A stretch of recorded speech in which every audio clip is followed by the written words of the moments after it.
Hello. So I am getting ready to prepare my project for a sew along or a stitch along I'm going to be doing, and I thought I'd show you kind of what I do to get ready for it. Now this is a project bag that I keep all of the materials that I have gathered for this particular sew along in, and let me get everything out here and show you how I kind of kit up and get ready. Is that everything? Oh yeah, that just tells me what my fabric was. Okay. So what I do is when I'm going to be getting ready to do a new project, I start gathering all my stuff. I will usually order the pattern. Once the pattern comes, it goes in the project bag. I will order the fabric, and this I believe is Sea Spray 16 count Aida by Witchelt. So that will go in there. Don't really need to do anything with those two. And then my thread. And my thread is the only thing I really like to prepare in advance. You can do it any way you like. Sometimes people will just leave it like this and they will just prepare their thread as they use it. I like to have everything all ready to go beforehand. So that's what I'm going to show you today, is what I'm going to do to get this thread ready. So I'm going to go ahead and let's pull one we think we'll see pretty well on camera. Let's do the green. See the green pretty well? Yeah. Okay, so what I will do is I have this little bag that I sort of keep my little goodies in for preparing. And inside I have a package of floss biddies, which are just kind of like little plastic bobbins. And I like to use these floss bags. Now I don't bobbinate, and if you're not familiar with what that is, bobbinating is where you take your bobbins, plastic or paper, whatever you use, and you wrap your thread around the bobbins. A lot of people like to do that, and that's totally fine. Personally, I don't like to. I don't like the kinks I get in my thread when I do that, but it's however you like to stitch. This is your project. You should do things your way. So this is just my way. And these are plastic floss biddies, or floss drops, I guess they are floss biddy floss drops, and these are from the Fat Quarter Shop. And they just kind of have some fun little, pictures on them. But I do have a bunch of these. And I like them because they're sturdy and they're plastic. And that's important, and I'll show you why a little bit later. So this is a skein of thread that I'm going to be getting onto the floss biddy. I will take off this end piece, and that will go in my little trash here. And then I have the other one here. Now this will have the number on it. This is 320. And I will take that and I will put it in my floss bag. Now these actually have a spot here where you can write the number on there. I might end up doing that at some point. I haven't yet because I'm really trying to not get a large stash of floss. And I want to be able to reuse these bags for another color later on, but I'm not really sure how realistic that is. So if it turns out not to be, I'll just start writing the number on here. But for the moment, this is what I'm doing. And I actually do not find it hard to just pull the bag and find the number. So it hasn't really been a problem. So I'm going to set that aside. I'm going to set my floss biddy aside. And the first thing I'm going to do with my thread is I am going to open it up. Find the center, and then I will use my fingers sort of like a what do they call that, a yarn swift, and I will sort of hold it there. Find the end of my floss, which is right here, and you want to try to find the outer end, not the inner end. The inner end kind of can be problematic, kind of give you a little trouble, so I try to find the outside one. And then I'm going to keep track of that first end there. So I'm going to pull it off, and then I'm going to put that end to the side where I know where it is. And then the rest of this I'm just going to pull and make a really loose pile over here. I do have a small space in front of the camera I'm working at, so it's probably not going to go as smoothly as it does when I'm sitting with a little bit of a larger space to do this. And I'm hoping my cat does not notice and come up and decide to attack the thread. So we're just going to keep pulling till we get to the end here. And then when you find the end, that other piece, you're going to put the two ends together. So I'm going to put them together right here.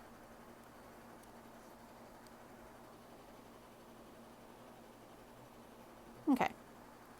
And then what I'm going to do is I'm going to put all this floss into one strand by putting those two together. And you don't want to knot this up, so as it starts to kind of get close, you just sort of want to loosen the pile up again.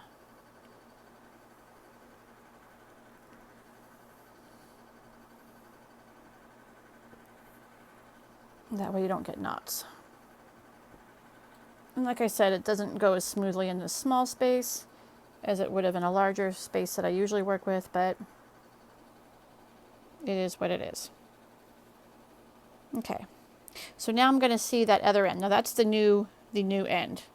So I'm going to pull that new end and I'm going to put it together with those two. So you'll have one loop and then the two ends. So I'm going to put those together here. And then I'm kind of going to do the same thing. I'm going to make one nice smooth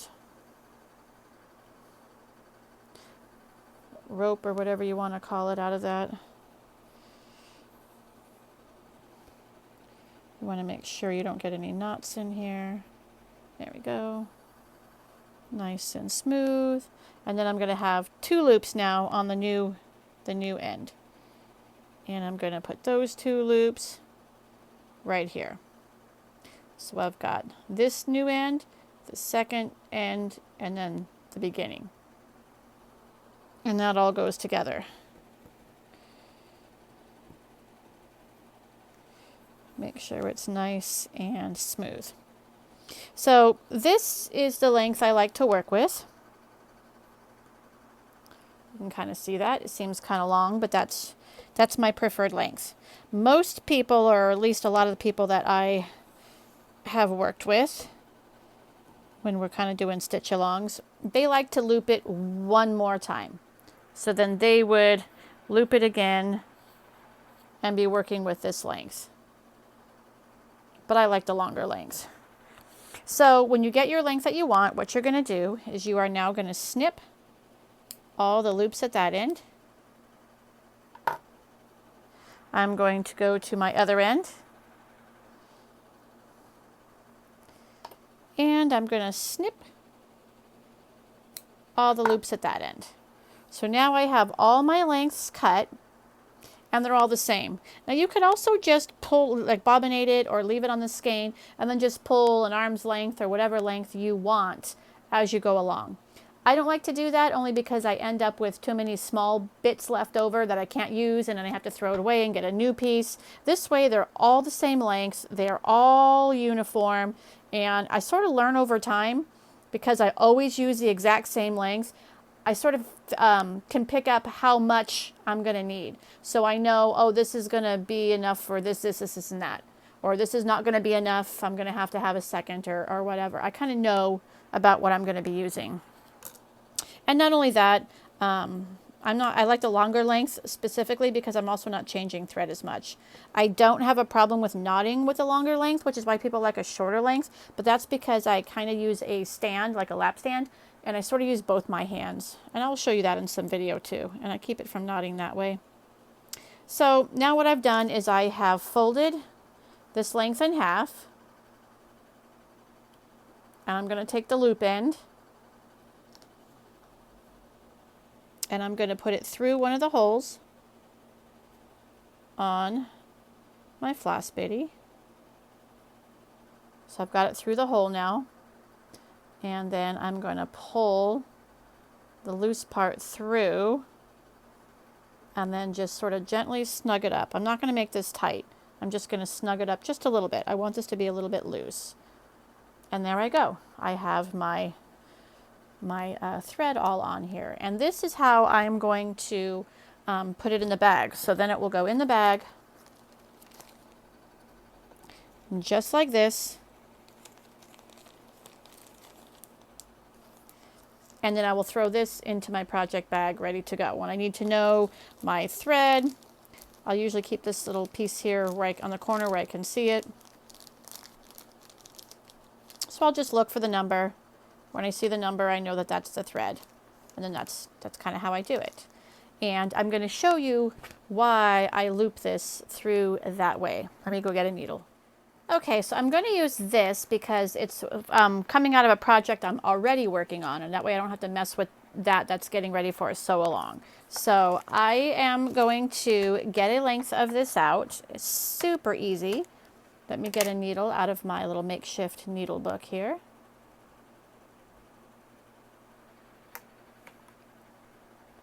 And show you how that works. So now we're going to assume that I need a piece of, or 2 strands of thread for this project.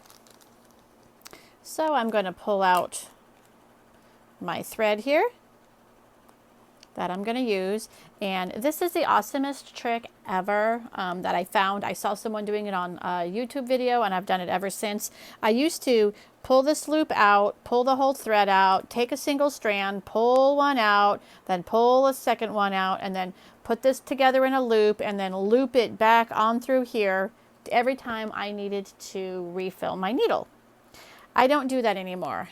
What I do, and this is one of the reasons why I kind of leave this sort of loosely snugged up here, is I will just look for a single strand and use my needle to kind of pull up a single strand there, and then I will just pull it out.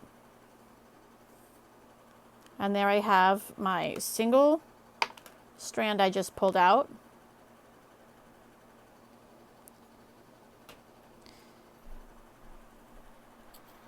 Set it aside. And here you see I didn't have to take anything off. How easy is that? I need a second strand because I'm using 2 strands for my project. I find another strand and I simply pull it out. There's my second strand.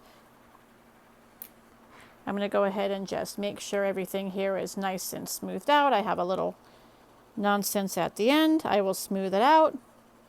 There's my thread. I'm going to put it back in the bag.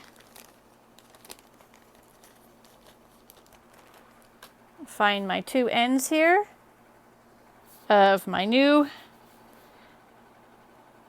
set. Put them together. Actually, I want to use the other end.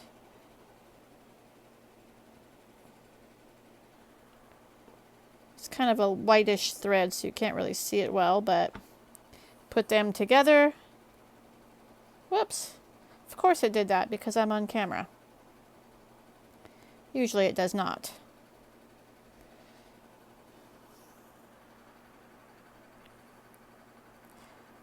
There we go. And now I have my 2 strands of thread ready to go on the needle and start sewing. So that is the simplest way that I've ever seen to get thread off of these. And then you don't even have to mess with this. This is just ready for the next time, or if you're done with the project and you're not using it all, this can go right into your storage area, ready for another project. I absolutely love that. So anyway, so I will go ahead and finish taking all of these out of their skeins and bagging them up like this to get ready for my project. I will throw them in, and that is how I will prepare my project for getting it ready basically to use. So there you go. Hopefully that was helpful to you. If you have any tips, tricks, or ideas, or anything I could be doing differently or trying better, or if you liked what you saw, let me know, and we'll talk to you guys next time.